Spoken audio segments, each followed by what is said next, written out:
Good afternoon, everyone. My name is Paul, and I am a nerd, and you are not, or maybe you are, but despite whether you are or not, you are here for our October 2015 Tabs3 virtual user group meeting. Got to take breaths in there. You can't say that all as one statement. It's too much of a mouthful.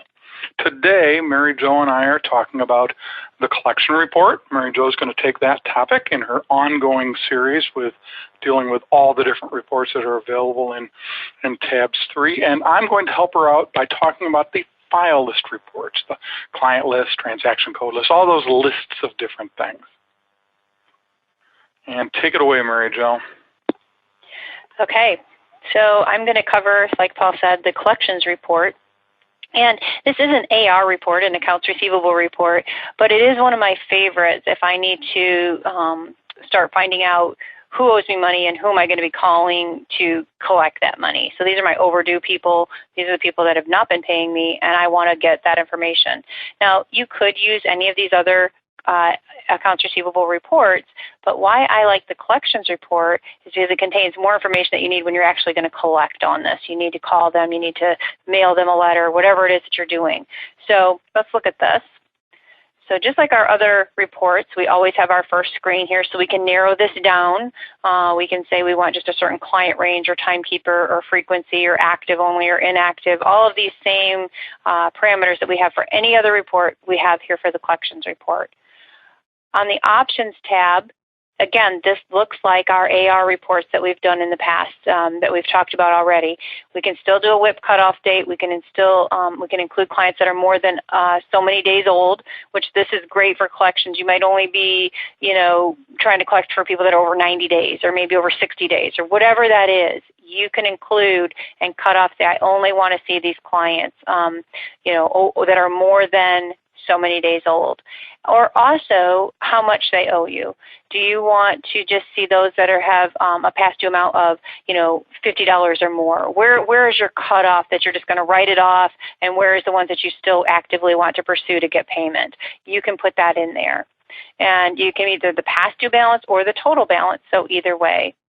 And then you can only include clients that have had no payments in the last so many days. So if you're, still trying to collect and you want to know, I just need to see the ones that haven't made a payment in 60 days, and in the last 60 days. And if they haven't, then I want to, because you might have some of these that they do have a balance that's over that age range, but they're making payments. Maybe you've got them on some kind of monthly payment plan, and you don't want to include those. If they've made a payment in the last 30 days and they're constantly making those payments, we don't want to be sending them and soliciting. Well, maybe we do, but we're not going to for this example. So you can go a little longer. Maybe this is going to be in the last 60 days or whatever that would be. So you choose whatever you want here. And then on the format, we can do a summary or a detail. And I like to include the client address. This is huge. If you're mailing letters to them, I can include that address so I know where I'm sending that. And we can include credit balance matters as well. And then billing notes and instructions. If you're putting in notes on this is great. If you want to know when the last time you called them, I highly recommend in the client screen on the billing notes putting in that last contact was here or there. And this can also show up on your draft statement, so then whoever, whenever you're doing that, you can kind of monitor when was the last time you talked to this person about this balance and so on. And you can include that on this report, which is nice. You also can include the work in process in the billing history. So if there is any work in process out there, you can include that and see what's going on. And then payment items in the last so many days, months, write-off items, any of those things can also be included. That is on the detail only. If I take that off, all of that grays out, and I do not get this information for the summary.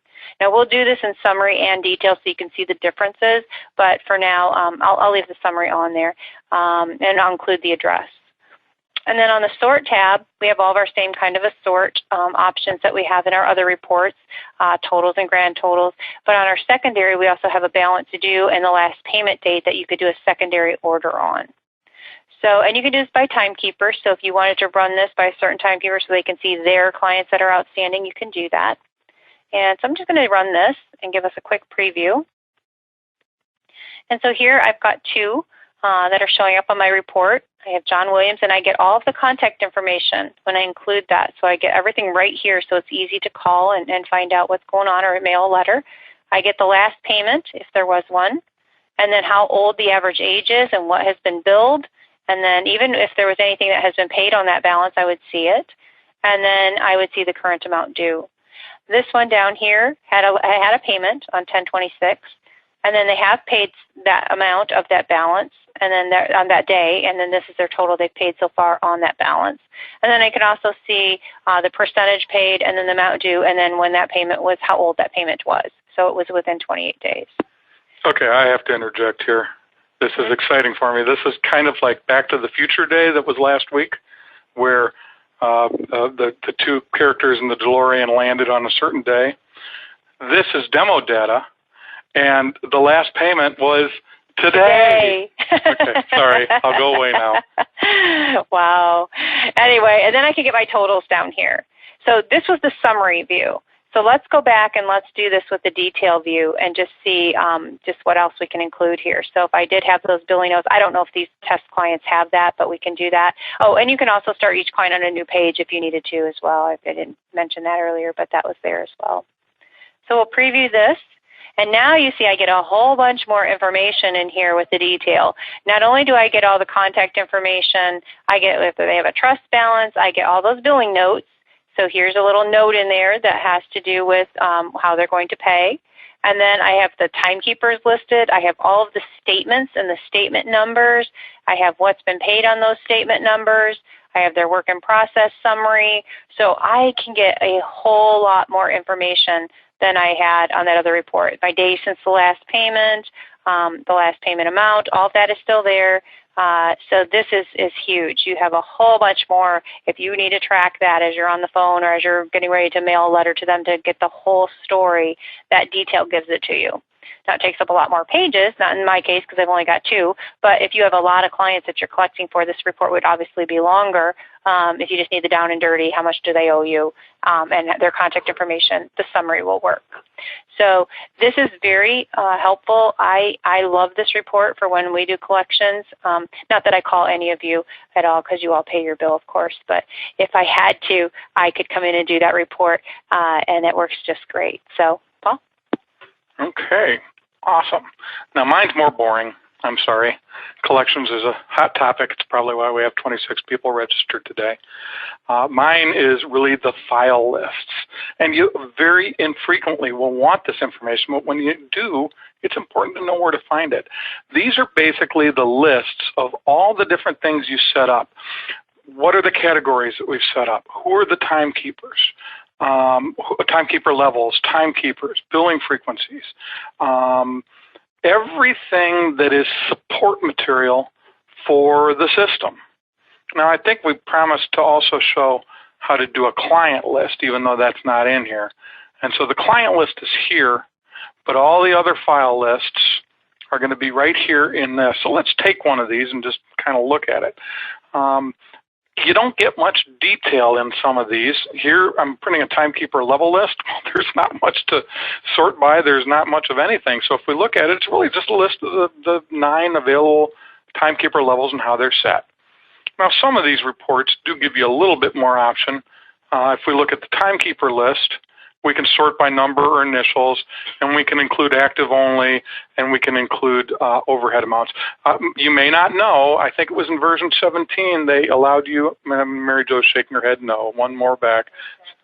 Way back. I'm just so old, it seems like yesterday. They gave you the ability to inactivate timekeepers. And apparently she thought I was talking about something. This did come out in version 17, I believe. And so you can say, I only want the active ones, and then it's only going to show you them. We're going to sort by initials, and we're not even going to deal with overhead amounts because I don't want to go into explaining what that is. But so there's a list of your timekeepers with their rates, with their levels, with their initials sorted by initials. Okay? And another one that people will quite frequently want to print out, especially early on in setting up the system, is the transaction code list. This is going to show you, and usually you want to sort it alphabetically instead of numerically. So this is the list of the transaction codes in the system. You know, again, mine's not quite as exciting as Mary Jo's, but these lists are important when you need them. We'll pick one more and take a quick look at it, a gander, I suppose. Location list. if you're using locations. And sometimes people use locations for this. We use locations in our system to indicate what county in Ohio or what state they're in, and we tie that into our sales tax calculation. So locations can sometimes be used for things other than actual location. Here, in our example, we're using it for location, but we're tying it into something else. I have some clients that group different types of clients by location, even though location isn't what they're grouping by. So location is one of those things that isn't always used to indicate location. Let's see what else we have in here. Task code list. Let's take a look at this. If you're doing task-based billing, and these are the codes that you're going to need for the different groups of billing. So you can tell in my system, my demo system, I'm set up to do litigation. Those are the L codes. What are the P codes, Mary Jo? Do you know? Yeah, I never know what these stand for. Our clients always do.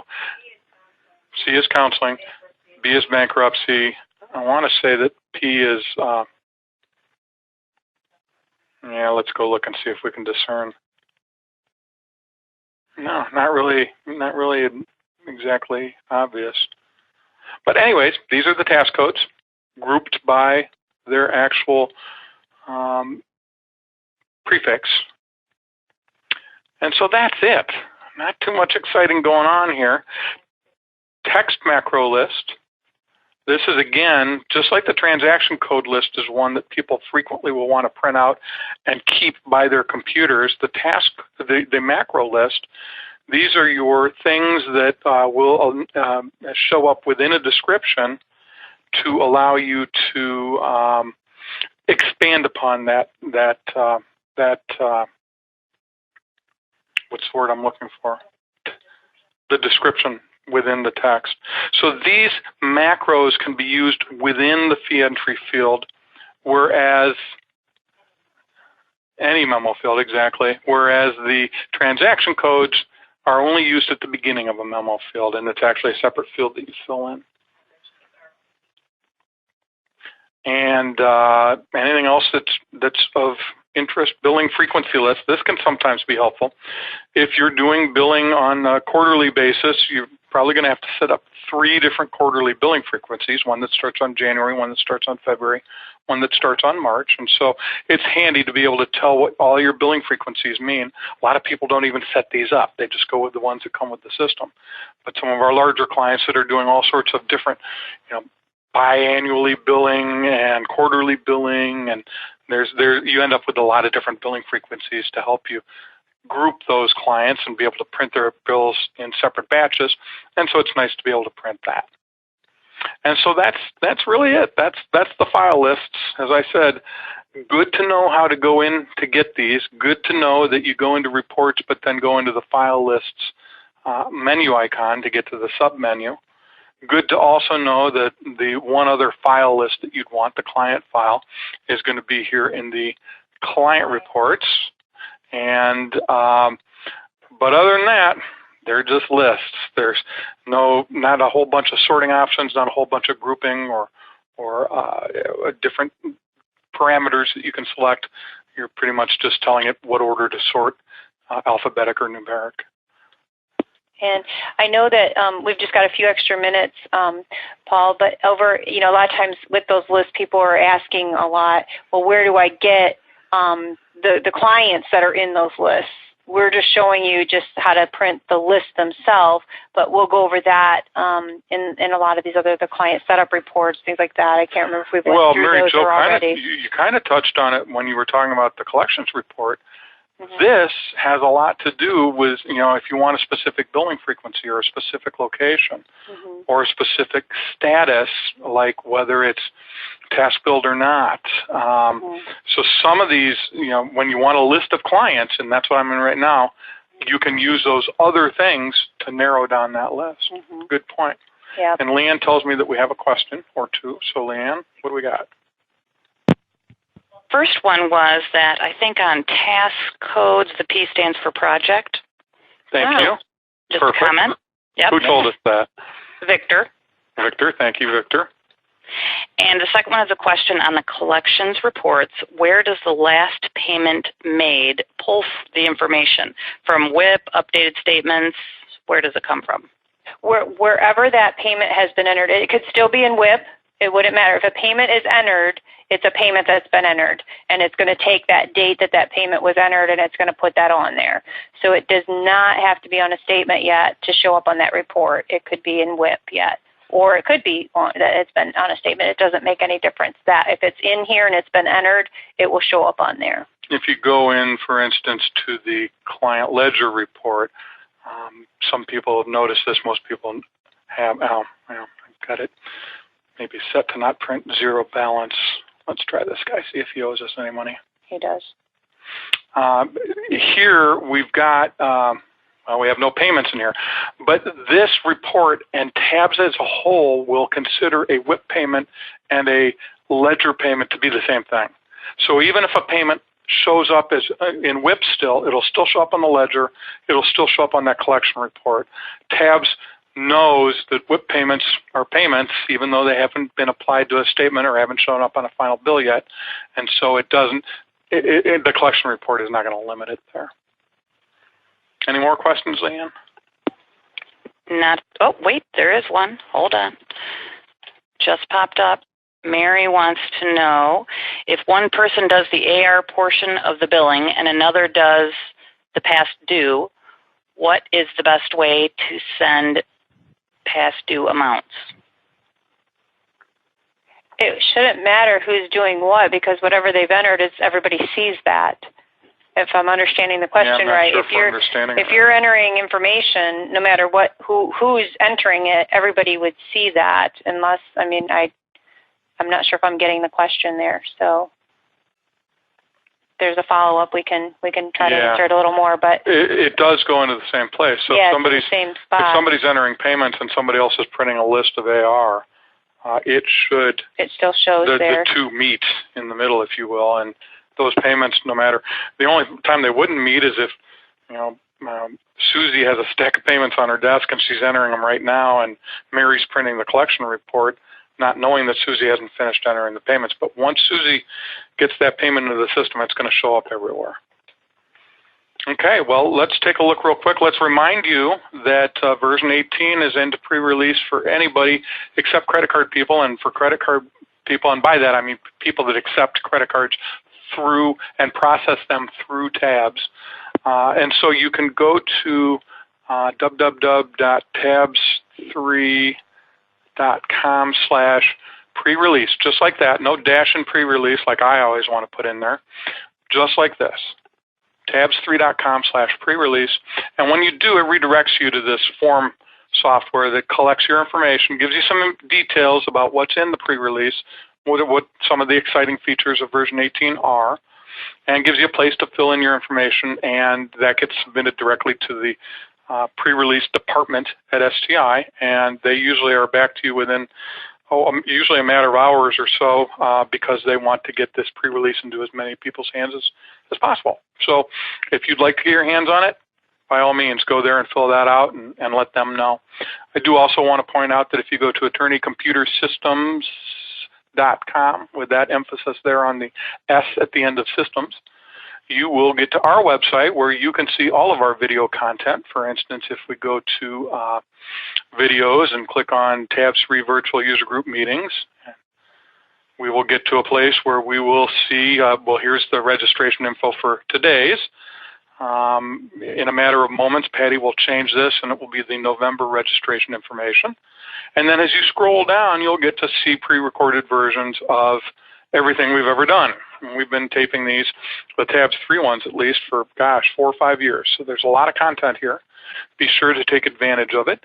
But beyond that, it's also where you go to register for any of the live events, and those would include the 3 virtual user group meetings, the Tabs, Practice Master, and World Docs virtual user group meetings, plus my monthly webinar series called the Coffee Pot Webinars. And then we also have some pre-recorded non-live video content. Mary Jo has her eBytes video series. She records one each month for Tabs, Practice Master, and World Docs. One for each of those, so 3 total each month.